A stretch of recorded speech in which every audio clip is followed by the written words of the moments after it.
ತಾಕತ್ತಿದ್ರೆ ಖರ್ಗೆ ಪ್ರಧಾನಿ ಅಂತ ಘೋಷಣೆ ಮಾಡಿ, ತಾಕತ್ತಿದ್ರೆ ಕಾರಜೋಳರನ್ನ CM ಅಭ್ಯರ್ಥಿ ಮಾಡಿ. ಬಿಜೆಪಿ ಕಾಂಗ್ರೆಸ್ ಮಧ್ಯೆ ದಲಿತ ಗುದ್ದಾಟ ಜೋರು. ಇದುವೇ ಚದುರಂಗದ ಎರಡನೇ ಸ್ಟೋರಿ, ದಲಿತ ಗುದ್ದಾಟ.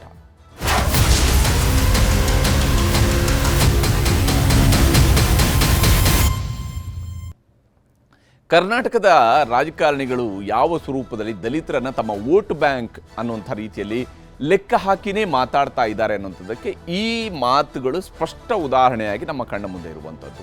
ಇವತ್ತು BJP ರಾಜ್ಯಾಧ್ಯಕ್ಷರು ಹೇಳುವಂಥ ಮಾತಿರ್ಬೋದು ಅಥವಾ ಕರ್ನಾಟಕದ ಮುಖ್ಯಮಂತ್ರಿಯವರ ಕಡೆಯಿಂದ ಬಂದಿರುವಂತಹ ಉತ್ತರ ಆಗಿರ್ಬೋದು, ಇವೆಲ್ಲವೂ ಕೂಡ ದಲಿತರನ್ನು ಕೇವಲ ವೋಟ್ ಬ್ಯಾಂಕ್ ರೀತಿಯಲ್ಲಿ ಮಾತನಾಡ್ತಿದ್ದಾರೆ. ಕಾಂಗ್ರೆಸ್ BJP ಮಧ್ಯೆ ಇದೀಗ ದಲಿತ ಫೈಟ್ ಶುರುವಾಗಿದೆ. ದಲಿತ CM ವರ್ಸಸ್ ದಲಿತ PM.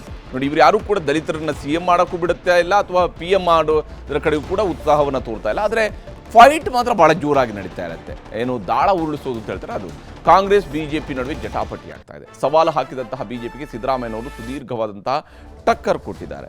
ಇಲ್ಲಿ ಮೊದಲಿಗೆ ವಿಜೇಂದ್ರ ಅವರ ಮಾತನ್ನು ನಿಮಗೆ ತೋರಿಸ್ತೀನಿ. ವಿಜೇಂದ್ರ ಅವರು ಸರ್ಕಾರಕ್ಕೆ ಹಾಕಿರುವಂತಹ, ಕಾಂಗ್ರೆಸ್ನವರಿಗೆ ಹಾಕಿರುವಂತಹ ಸವಾಲು ಎಂಥದ್ದು ಅನ್ನೋದು ನಿಮಗೆ ತೋರಿಸ್ತೀನಿ. ಭಾಷಣ ಮಾಡ್ತಾರಲ್ಲ ಕಾಂಗ್ರೆಸ್ ಪಕ್ಷದವರು ಅಥವಾ ಸಿದ್ದರಾಮಯ್ಯನವರು ಭಾಷಣ ಮಾಡ್ತಾರೆ, ಇವತ್ತು ಸವಾಲಾಗ್ತಾನೆ.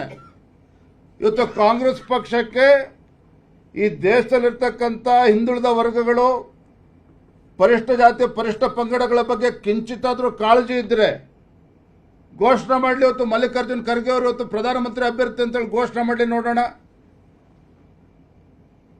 Let Congress decide that Mallikarjun Kharge will be the prime minister candidate. ಇವ್ರ ಯೋಗ್ಯತೆಗೆ ಅದು ಸಾಧ್ಯ ಇಲ್ಲ. ಯಾಕಂತಂದ್ರೆ ಗಾಂಧಿ ಕುಟುಂಬ ಒಪ್ಪೋದಿಲ್ಲ, ರಾಹುಲ್ ಗಾಂಧಿ ಅವರು ಕೂಡ ಒಪ್ಪೋದಿಲ್ಲ, ಅದೇ ರೀತಿ ಸೋನಿಯಾ ಗಾಂಧಿನೂ ಕೂಡ ಒಪ್ಪೋದಕ್ಕೆ ಸಾಧ್ಯ ಇಲ್ಲ. ನೋಡಿ, ಹೇಗೆ ಇಲ್ಲಿ ಸವಾಲು ಹಾಕ್ತಾ ಇರುವಂತಹ ರೀತಿಯೂ ಕೂಡ ಹೇಗೆ ದಲಿತರನ್ನ ಪ್ರಧಾನಮಂತ್ರಿ ಅಭ್ಯರ್ಥಿ ಅಂತೇಳಿ ಮಾಡಿ ಮಲ್ಲಿಕಾರ್ಜುನ ಖರ್ಗೆ ಅವರನ್ನ ಪ್ರಧಾನ ಅಭ್ಯರ್ಥಿ ಹೇಳ್ಕೊಂಡು ಘೋಷಣೆ ಮಾಡಿ ನೋಡೋಣ ಅನ್ನುವಂತಹ ಮಾತುಗಳನ್ನು ಹೇಳಿದ್ದಾರೆ. ಇದಕ್ಕೆ ವಿಜೇಂದ್ರ ಅವರ ಮಾತಿಗೆ ಮುಖ್ಯಮಂತ್ರಿ ಸಿದ್ದರಾಮಯ್ಯನವರು ಕೂಡ ಟಕ್ಕರ್ ಕೊಟ್ಟಿದ್ದಾರೆ. ಅದನ್ನು ಕೂಡ ನಿಮಗೆ ತೋರಿಸ್ತೀನಿ, ಇವರು ಏನು ಹೇಳ್ತಿದ್ದಾರೆ ಅಂತೇಳಿ. ಸಿದ್ದರಾಮಯ್ಯನವರು ಏನು ಹೇಳ್ತಿದ್ದಾರೆ, ಕೂತಿರುವಂತಹ ಕುರ್ಚಿಯ 4 ಕಾಲುಗಳನ್ನು ಭದ್ರವಾಗಿ ಇಟ್ಟುಕೊಳ್ಳಲಾಗದ ವಿಜೇಂದ್ರ ಅಂತ ಕರೆದಿದ್ದಾರೆ. ವಿಜೇಂದ್ರ ಅವ್ರನ್ನ ಅವ್ರು ಹೇಳ್ತಾ ಇರೋದು, ಕೂತುಕೊಂಡಿರುವಂಥ ಕುರ್ಚಿಯ 4 ಕಾಲುಗಳನ್ನೇ ಭದ್ರವಾಗಿ ಇಟ್ಕೊಳ್ಳೋಕ್ಕೆ ನಿಮ್ಗೆ ಆಗಲಿಲ್ಲ. ನೀವು ಹಿಂದುಳಿದ ಜಾತಿಗಳ ಬಗ್ಗೆ BJP ಏನು ಮಾಡಿದೆ ಅನ್ನೋದನ್ನು ಮೊದಲು ಓದ್ಕೊಳ್ಳಿ. ನಿಮ್ಗೆ ಓದೋ ಅಭ್ಯಾಸ ಇದ್ದರೆ ದುರಹಂಕಾರದ ಮಾತುಗಳನ್ನು ಬಿಟ್ಟು BJP ಬಗ್ಗೆ ಯೋಚಿಸಲಿ ಅನ್ನುವಂತಹ ಮಾತನ್ನು ಸಿದ್ದರಾಮಯ್ಯನವರು ಹೇಳಿದ್ದಾರೆ.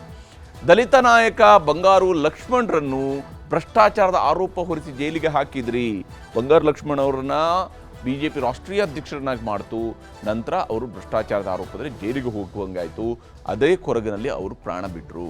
ದ್ರೌಪದಿ ಮುರ್ಮು ಅವರನ್ನು ರಾಷ್ಟ್ರಪತಿ ಮಾಡುವ ಬದಲು ಪ್ರಧಾನಮಂತ್ರಿ ಮಾಡಲಿಲ್ಲ, ಯಾಕೆ ಅನ್ನುವಂತಹ ಪ್ರಶ್ನೆಯನ್ನು ಕೇಳಿದ್ದಾರೆ.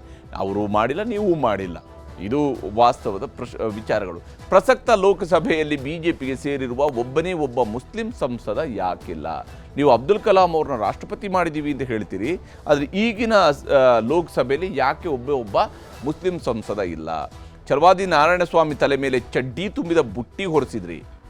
ಹಿಂದೆ ಅವರು ಚಡ್ಡಿ ತುಂಬಿದಂಥ ಬುಟ್ಟಿಯನ್ನು ಹೊತ್ಕೊಂಡು ಹೋಗಿ ಸಿದ್ದರಾಮಯ್ಯವ್ರ ಮನೆ ಹತ್ರ ಪ್ರೊಟೆಸ್ಟನ್ನು ಮಾಡಿದರು.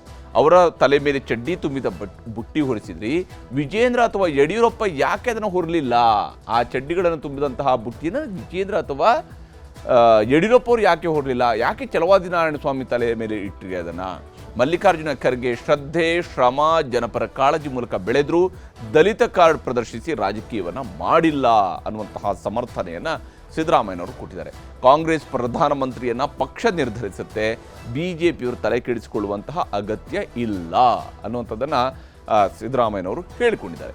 ಬೇರೆಯವರಿಗೆ ಬೋಧನೆ ಮಾಡುವ ಬದಲಿಗೆ ಮೋದಿ ನಂತರ ದಲಿತ ನಾಯಕನನ್ನು ನೀವೇ ಸೂಚನೆ ಕೊಡಿ. ಹೇಗಿದ್ರು 75 ವರ್ಷಕ್ಕೆ ಏನು ಅಧಿಕಾರದಿಂದ ಬಿಟ್ಟು ಹೋಗಬೇಕಾಗತ್ತೆ ಅನ್ನುವಂತಹ ಮಾತುಗಳನ್ನು ಹೇಳಿದ್ದಾರೆ. ಈ ಪ್ರಕಾರವಾಗಿ ಮಾಡಿ. ಹಿಂದುಳಿದ ನಾಯಕ ಬಂಗಾರಪ್ಪನವರನ್ನು ಯಡಿಯೂರಪ್ಪ ಅವರು ಮುಗಿಸಿದ್ರು. ಈಗ ಅವರ ಮಗ ಕುಮಾರ್ ಬಂಗಾರಪ್ಪ ಅವರನ್ನು ವಿಜೇಂದ್ರ ಮುಗಿಸೋದಕ್ಕೆ ಹೊರಟಿದ್ದಾರೆ ಅಂತ ಹೇಳಿ ಹಿಂದುಳಿದ ವರ್ಗದಕ್ಕೆ ಒಂದು ಕೌಂಟರನ್ನು ಕೊಟ್ಟಿದ್ದಾರೆ. ಹಿಂದುತ್ವ ಅಜೆಂಡಾಗೆ ತಲೆ ಬಗ್ಗಿಸುತ್ತಾ ಇರುವವರ ತಲೆಗಳು ಮಾತ್ರ ಸುರಕ್ಷಿತ ಅನ್ನುವಂಥದ್ದು BJPಯ ವಿಚಾರದಲ್ಲಿ ಸಿದ್ದರಾಮಯ್ಯನವರ ಆರೋಪ. ವಿಜೇಂದ್ರ ಅವರೇ, ನಿಮಗೆ ಹಾಗೂ ನಿಮ್ಮ ಪಕ್ಷಕ್ಕೆ ದಮ್ಮು ತಾಕತ್ತು ಇದ್ದರೆ ಗೋವಿಂದ ಕಾರಜೋಳರನ್ನು ರಾಜ್ಯಾಧ್ಯಕ್ಷರನ್ನಾಗಿ ಮಾಡಿ. ಗೋವಿಂದ ಕಾರಜೋಳ ಅವರು ಇದ್ದಾರೆ, ನನ್ನ ಸ್ನೇಹಿತ ಅವರು ಒಂದು ಬೇರೆ ಹೇಳ್ಕೊಂಡಿದ್ದಾರೆ. ಗೋವಿಂದ ಕಾರಜೋಳರನ್ನೇ ಮುಂದಿನ ಮುಖ್ಯಮಂತ್ರಿ ಅಭ್ಯರ್ಥಿ ಅಂತೇಳಿ ಘೋಷಿಸಿ ನೀವು ಅನ್ನುವಂತಹ ಸವಾಲನ್ನು ಕೂಡ ಸಿದ್ದರಾಮಯ್ಯನವರು ಹಾಕಿದ್ದಾರೆ. ಈ ಮೂಲಕ ಏಟಿಗೆ ಎದುರೇಟೇ ಹೊರತು ಬೇರೆನೇನೂ ಅಲ್ಲ. ಇದರಿಂದಾಗಿ ದಲಿತರಿಗೂ ಯಾವುದೇ ರೀತಿಯಾದಂತಹ ಲಾಭವೂ ಆಗುವುದಿಲ್ಲ, ಏನೂ ಇಲ್ಲ. ದಲಿತರನ್ನು ಒಂದು ವೋಟ್ ಬ್ಯಾಂಕ್ನ ರೀತಿಯಲ್ಲಿ ಇಟ್ಕೊಂಡು ಎರಡೂ ಕಡೆಯವರು ಕೂಡ ಮಾತನಾಡ್ತಾ ಇದ್ದಾರೆ ಹೊರತು ಬೇರೆನೇನಾದ್ರಲ್ಲಿ ದಲಿತರ ಪರವಾದಂತಹ ಕಾಳಜಿ ಇರುವಂಥದ್ದಲ್ಲ, ಅಥವಾ ದಲಿತರಿಗೆ ಅವರ ಅಭಿವೃದ್ಧಿಗೆ ಬೇಕಾದಂತಹ ಯೋಚನೆಗಳ ನಿಟ್ಟಿನಲ್ಲಿ ಅಲ್ಲ. ಇದು ಸವಾಲಿಗೆ ಪ್ರತಿ ಸವಾಲು ಅನ್ನುವಂತಹ ರೀತಿಯಲ್ಲಿ ಮಾತ್ರ ಸಾಗ್ತಾ ಇರುವಂತಹ ರಾಜಕೀಯದ ಆಟವಾಗಿದೆ ಹೊರತು ಬೇರೆನೇನೂ ಅಲ್ಲ.